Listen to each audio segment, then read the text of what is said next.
Hey, I'm Lexi, and this is what you should know.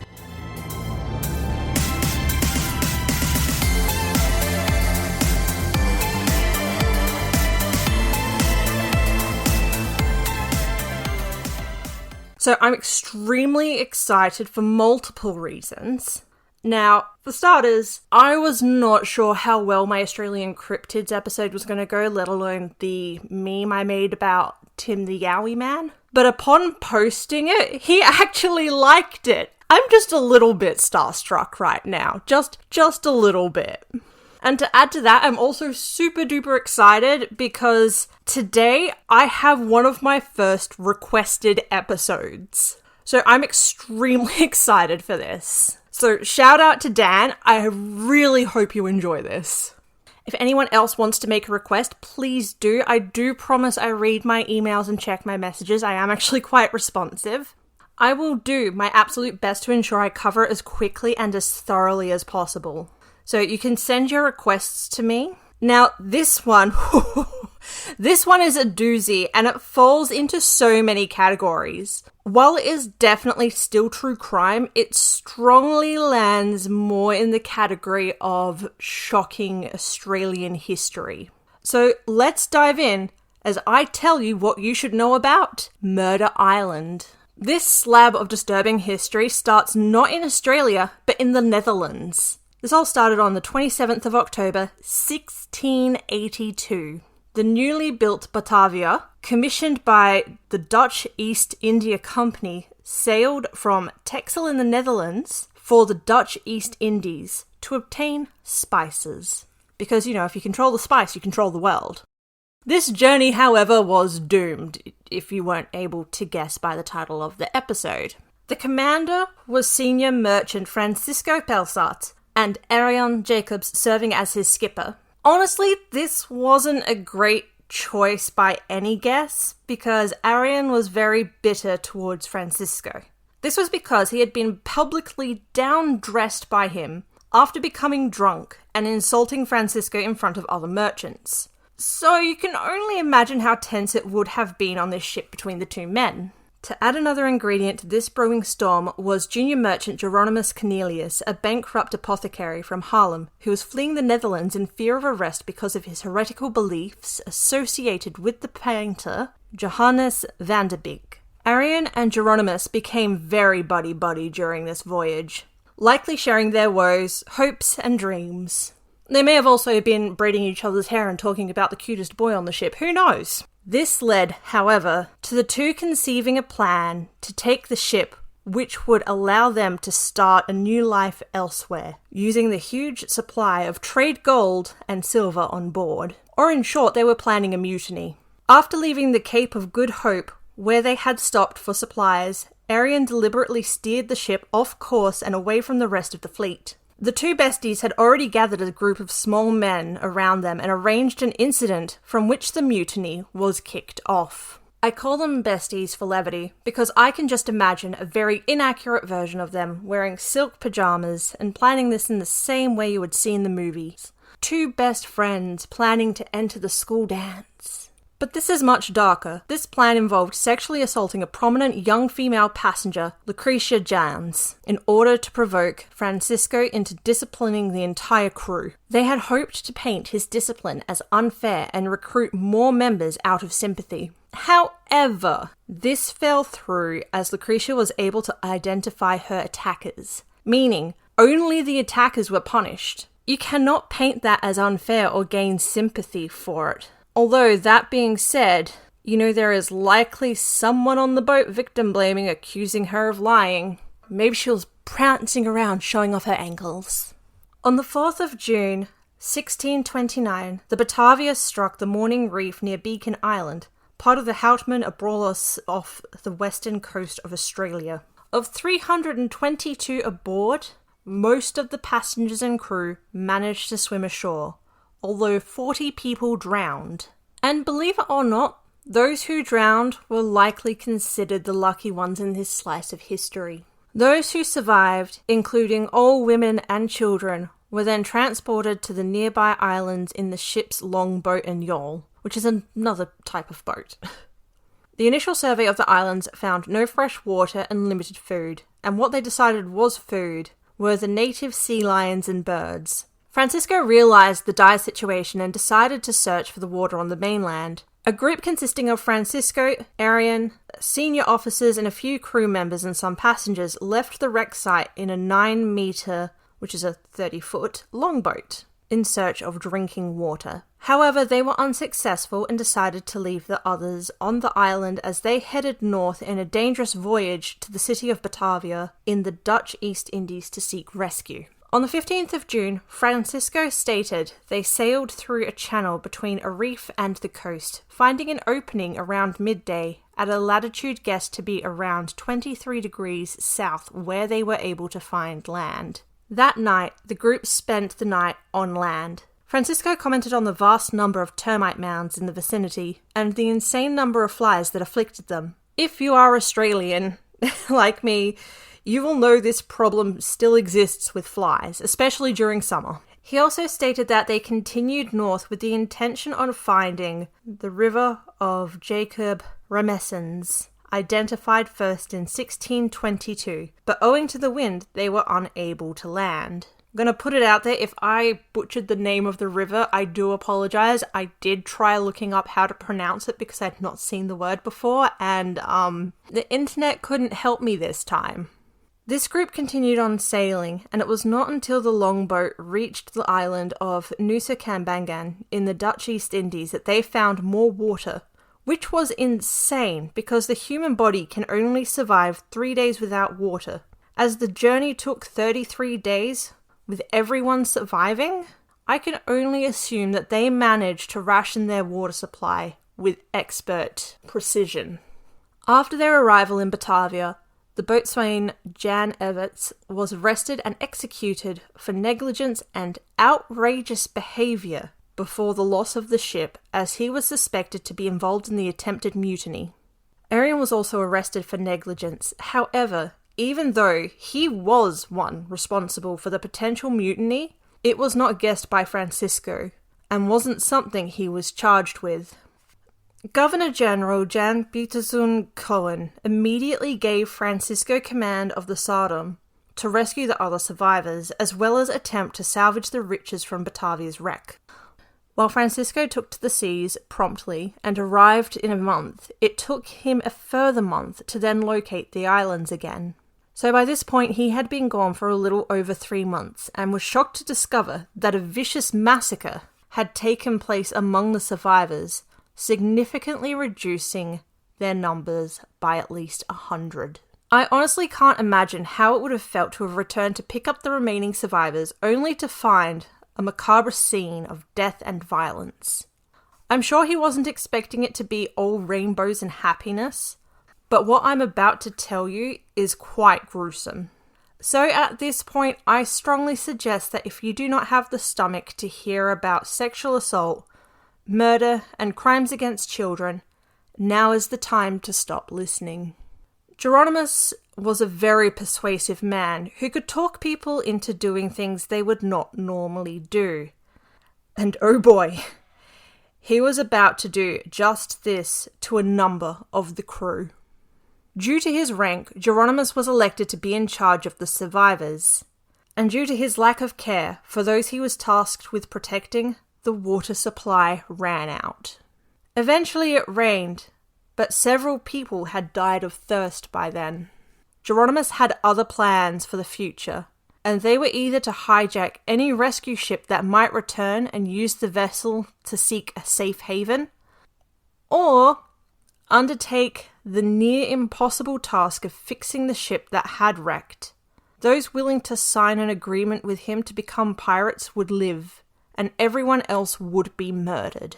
He started to win over crew members, and made far-fetched plans to start a new kingdom using the gold and silver from the wreck.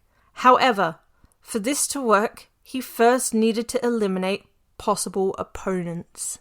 Geronimus started by having all the weapons and food supplies commandeered and placed under his control. He then ordered a group of soldiers, led by Weber Hayes, to the near West Wallaby Island, under the pretense of having them search for food and water. They were told to send smoke signals when they found water, and they would then be rescued. Now, Geronimus was convinced that they would be unsuccessful and had ultimately left them there to die, taking complete control of the remaining survivors and removing what he considered to be a threat to his power. It was stated that the only murder committed by Geronimus was that on a baby that he had tried to poison. When this didn't work, he eventually strangled it to death. However, he coerced his followers into killing for him. They were usually told that a victim had stolen or committed some other crime. The mutineers had originally murdered to save themselves, but eventually they began to kill for the pleasure of it, or out of habit, hacking people into pieces, drowning them, bashing them up. They ended up murdering 125 men, women, and children. This was in line with Geronimus's plan to reduce the island's population to around 45 so that their supplies would last as long as possible. However, he also feared that many of the survivors remained loyal to the company. A small number of women were kept as sex slaves. Among them was Lucretia Jans, who was reserved by Geronimus solely for himself. I think the most disturbing part of this research is how women were kept in what was referred to as rape tents. Meanwhile, the soldiers left to die on the Wast Wallaby Island had found water and sent up a smoke signals to let the others know. They had absolutely no idea of what horrors were happening on the Big Island until some men who had escaped the murders swam to the island and told them of the gruesome killings. Weber knew he couldn't let Geronimus continue to rape and murder. In response, the soldiers devised makeshift weapons from materials washed up from the wreck and built a small fort out of limestone and coral blocks. They then set a watch so they could be ready for the mutineers. Geronimus seized on the news of water on the other island as his own supply was dwindling, and the continued survival of the soldiers threatened his own success. Geronimus and his men rowed to the island, but weren't able to land due to the attacks from the soldiers. The battle went on for days. The trained soldiers were better fed than the mutineers and easily defeated them in several battles, eventually taking Geronimus hostage. The mutineers who managed to escape regrouped under the soldier Walter Luce and tried again, this time using muskets to take Weber's fort, and almost defeating the soldiers. However, on the 17th of September, Francisco returned with the rescue ship Sodom. It was at this point Weber's men prevailed against the mutineers again. From there, a race to the rescue ship between the mutineers and the soldiers began. Thankfully, Weber reached the ship first and was able to present his side of the story to Francisco. After a short battle, the combined force captured all of the mutineers. Walter Luce and cabin boy John Pelgrim de Bay, who were considered only minor offenders, were marooned on the mainland of Australia and were never heard of again. This incidentally made them the first Europeans to have permanently lived in Australia. However, how they lived, we don't know. I'm almost willing to bet they died shortly after. The remaining mutineers were tortured for information. After this, Francisco decided to conduct a trial on the islands. As the Sodom on the return voyage to Batavia would be overcrowded with both survivors and prisoners. Some of them were taken to Indonesia for trial, torture, and execution. Others were executed right there on the island, now called Batavia's graveyard.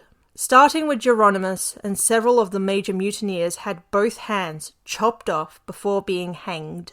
He showed no regret for what he'd done, crying, "Revenge!" as they hanged him.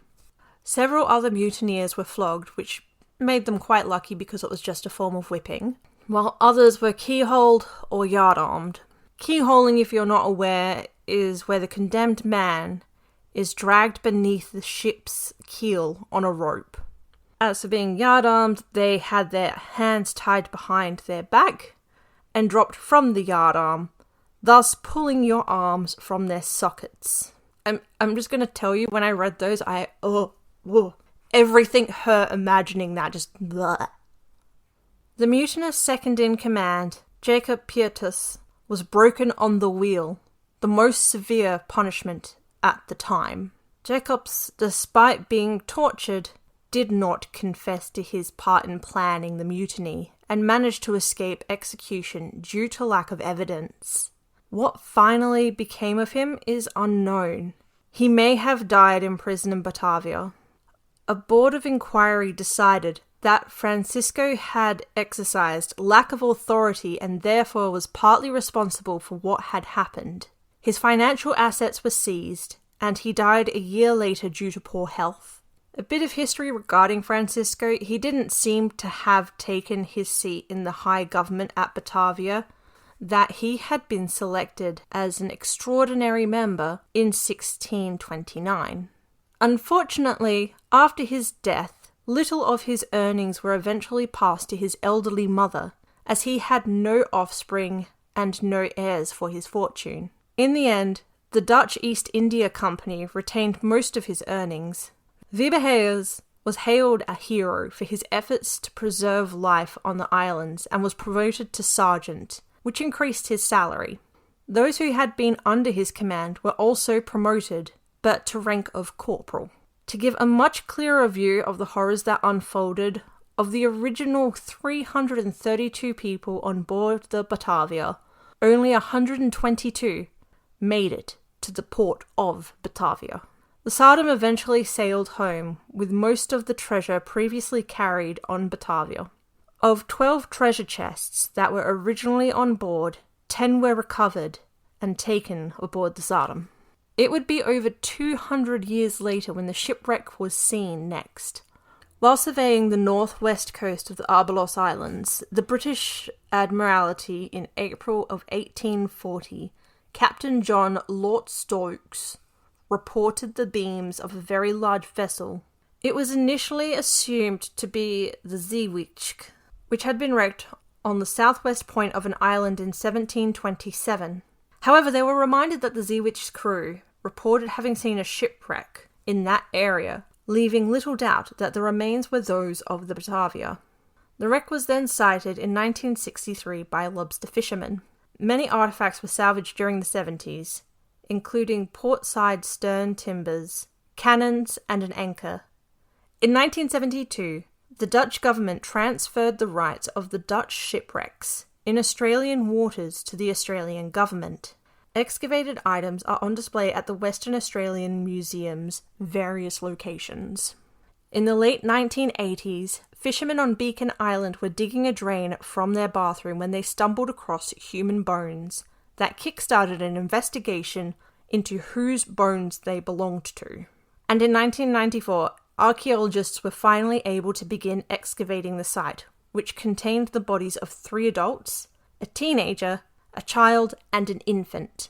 Since then, archaeologists have kept up the hunt for new grave sites, and as early as December of 2017, they found a new communal grave, the remains of which show that the deceased were less likely to have been massacred, and more likely either drowned, starved, or died due to dehydration.